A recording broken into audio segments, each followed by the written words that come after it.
Alright guys, so for today, meron tayong first impression. Pero ngayon medyo dito lang tayo sa may east-west road sa Cavite. So ito na guys, finally andito na ang 450 MT. At ang pangalan niya ay Sinara. First impression, magaan.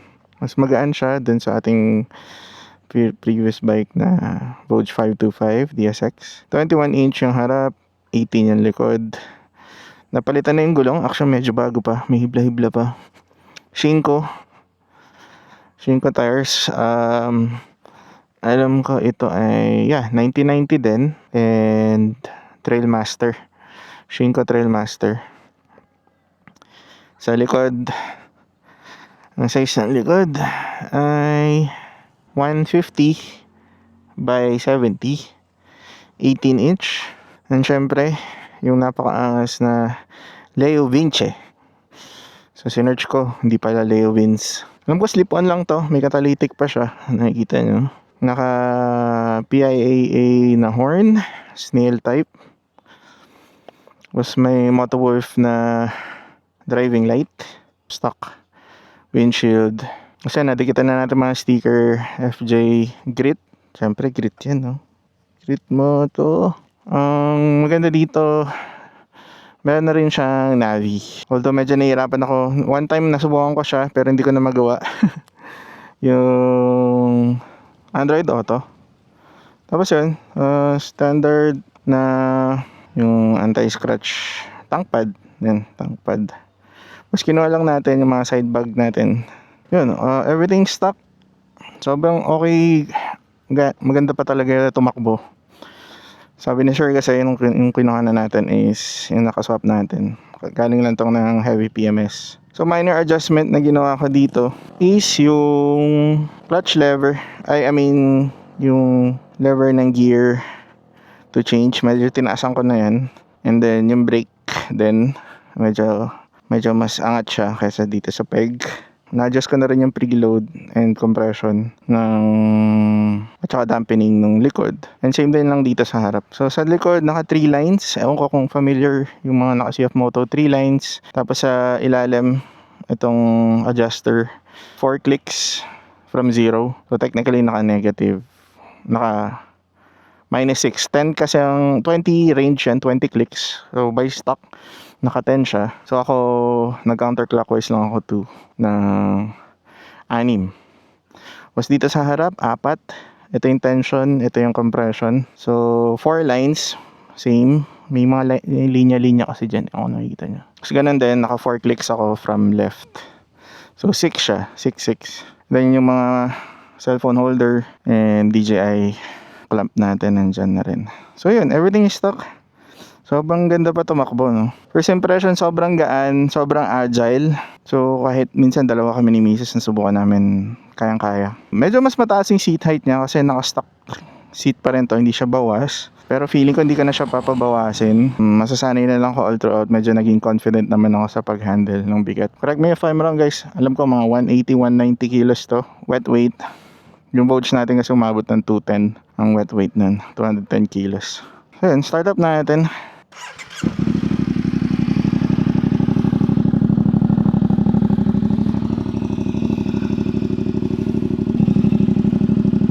Okay pa rin bombo.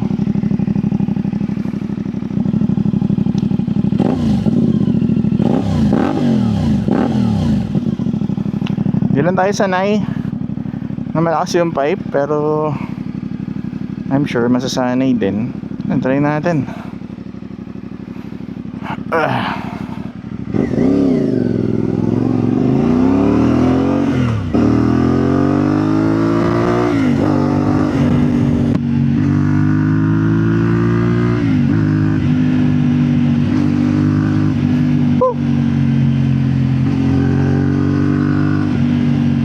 Buti na lang may mga gantong lugar sa amin, no? Pwede kang mag-ride, maluwag. Itong east-west, hindi ka matagal pa bago dumami ng tao dito.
Sarap.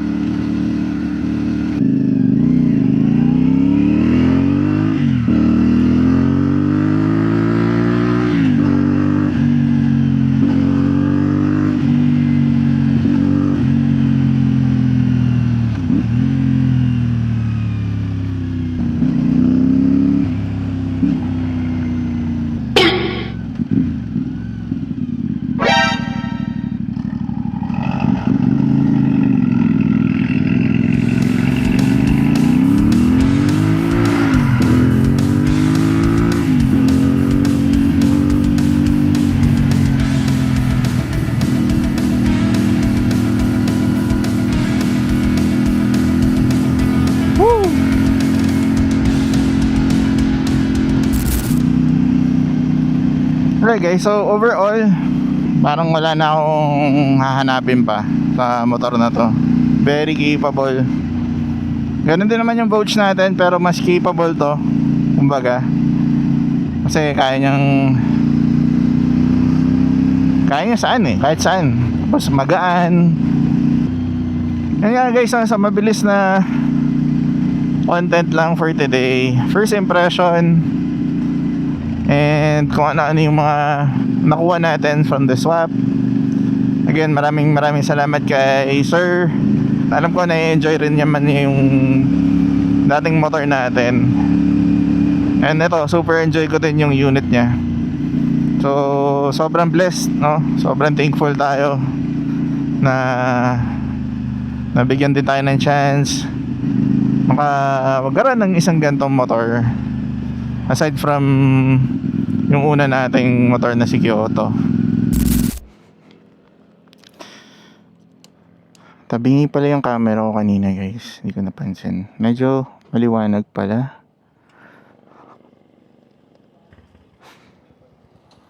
Huwag natin ND filter.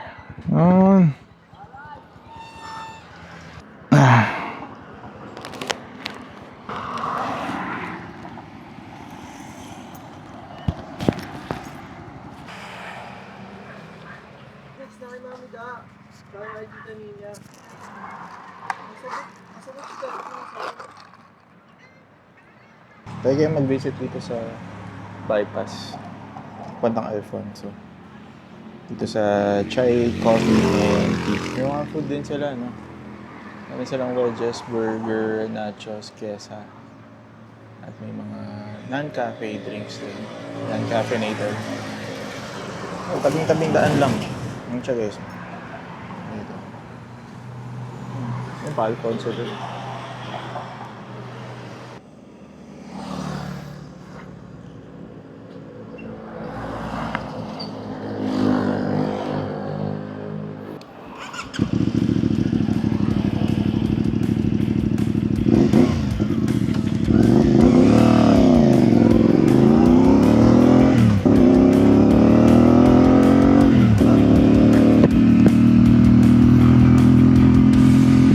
So maraming salamat sa pagsama sa ating quick first impression na ride dito sa 450 MT. Kung worth it pa ba na kumuha ng 450 MT? Alam naman natin lalabas na ang 450 GS ng BMW. Lumabas na rin yung KLE 500 ng Kawasaki. Pero for me, ako, since na-try ko to, although hindi ko pa naman natatry kasi yung ibang bikes, no? Based lang din sa mga ibang review, 450 MT pa rin talaga. Kahit sa Australia, UK, US, tawag nila Ibex 450 to ito pa rin yung choice nila, no? Pag gusto nila mag-trail na naka-adventure bike pa din. Okay guys, so maraming salamat sa pagsama. Kung na-enjoy nyo mga ganitong video, please comment, share, like, and subscribe. Maraming salamat sa mga bagong subscribers natin. Shoutout sa inyo. Salamat sa mga nagtitiwala, nagsusupport, sa mga small content creator. And mabuhay kayo guys. Again, this is Mark Nomad. See you in the next one. See you in the next video.